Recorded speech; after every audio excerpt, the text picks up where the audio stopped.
بسم اللہ الرحمن الرحیم۔ السلام علیکم ورحمۃ اللہ وبرکاتہ۔ ناظرین گرامی، حرام و حلال کاروبار۔ امام محمد رحمہ اللہ سے کسی نے عرض کیا، آپ زہد و تقوی پر بھی کوئی کتاب تصنیف فرما دے۔ تو اس سوال پر امام محمد رحمہ اللہ نے ایک تاریخی جواب دیا، جاؤ جا کر کتاب البیوع تجارت کی اصول پر مبنی قوانین کتاب پڑھو، تم زاہد و متقی بن جاؤں گے۔ اللہ تعالیٰ کا حکم بھی ہمیں اسی طرف بلاتا ہے، احل اللہ البیع وحرم الربا، اللہ نے تجارت کو حلال کیا ہے اور سود کو حرام۔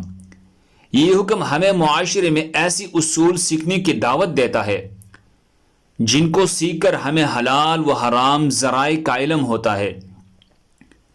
اسلام میں تجارت حلال ہے، اس لیے اس کی قوانین کا علم ہر تاجر انسان کو سیکھنا چاہیے تاکہ ان کی روزی میں حرام کی آمیزش نہ ہو، کیونکہ حرام کا ایک لقمہ کھانے کے بارے میں حدیث سخت وعید آئی ہے۔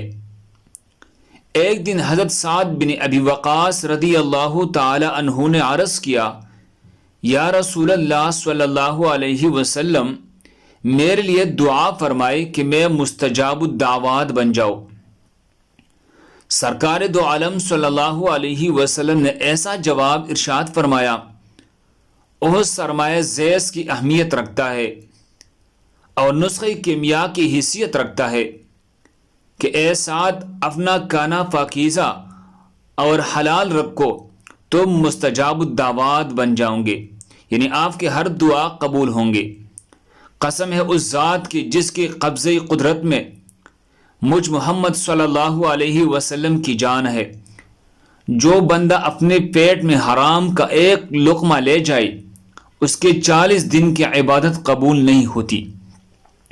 اس حدیث کو اگر دل کی آنکھوں سے پھر تو ہمارے اندر جو 2 نمبریہ اور دھوکہ دہی اور خیانتی بری ہے، سب ختم ہو جائیں گے۔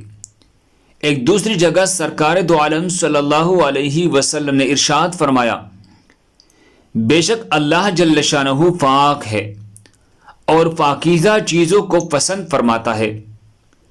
اس مذکورہ حدیث ہمیں واضح کرتی ہے کہ پیٹ بھرنے کے لیے کی جانے والی محنت و مشقت کو حرام ذرائع اور حرام چیزوں سے نہ بھرا جائے، بلکہ حلال کمایا جائے، حلال کھایا جائے۔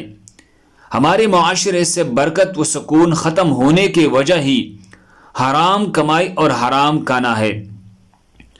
ہمارے یہاں لوگ سود اور دیگر خرافات سے کمائی کر کے جب اپنے بچوں کا پیٹ بھرتے ہیں تو نتیجتاً بچوں سے دینی و روحانی پہلو نکل جاتا ہے اور بے راہ روی کا منظر ہر طرف پھیل جاتا ہے۔